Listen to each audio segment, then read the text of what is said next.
अस्सलाम वालेकुम।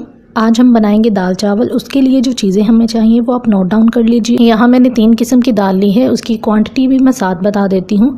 2 चम्मच लाल मसूर की दाल ली है, 2 चम्मच मूंग की दाल और 4 चम्मच चने की दाल। इन सबको मैं एक बाउल में ट्रांसफ़र करूँगी और इन्हें अच्छे से वॉश कर लूँगी। इसको वॉश करने के बाद उस बर्तन में डाल दें जिसमें आपने पकाना है। 1 चम्मच अदरक लहसुन का पेस्ट डाल दें, थोड़ी सी हल्दी, आधा चम्मच लाल मिर्च और आधा चम्मच ही नमक का शामिल कर दें। हाफ पीस मैंने कनौर चिकन क्यूब का लिया है। अगर फुल ऐड कर देंगे तो नमक बहुत ज़्यादा हो जाता है और टेस्ट भी सिर्फ कनौर चिकन क्यूब का ही आता है, सालन का नहीं आता। ये सब इंग्रेडिएंट्स डालने के बाद प्रेशर लगा दें और 15 मिनट के बाद उतार लें। तब तक हम दाल का तड़का तैयार कर लेते हैं। उसके लिए आपको चाहिए आधा चम्मच ज़ीरा, आधा चम्मच दरदरा मिर्च, 1 छोटे साइज़ का प्याज, देसी घी और 3 से 4 जवे लहसुन के।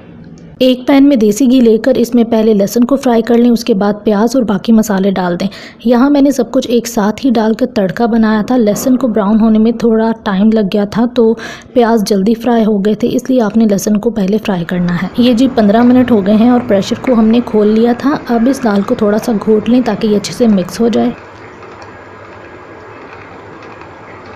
उसके बाद दाल को तड़का लगा दें और इसमें धनिया डाल दें।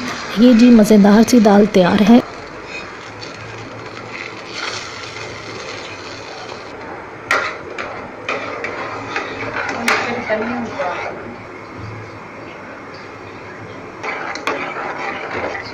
दो गिलास चावल लिए हैं, इनको आधे घंटे के लिए भिगो के रख दिया था। इससे चावल बहुत खिले खिले और अच्छे बनते हैं।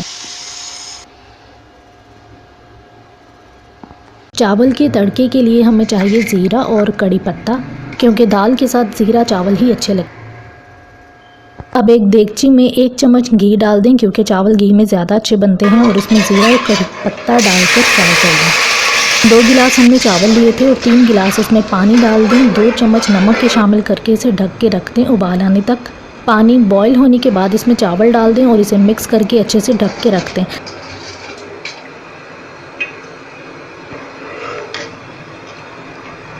ये जी चावल तैयार हैं। अब इनको 10 मिनट का दम देंगे और ये मज़ेदार से चावल तैयार हैं।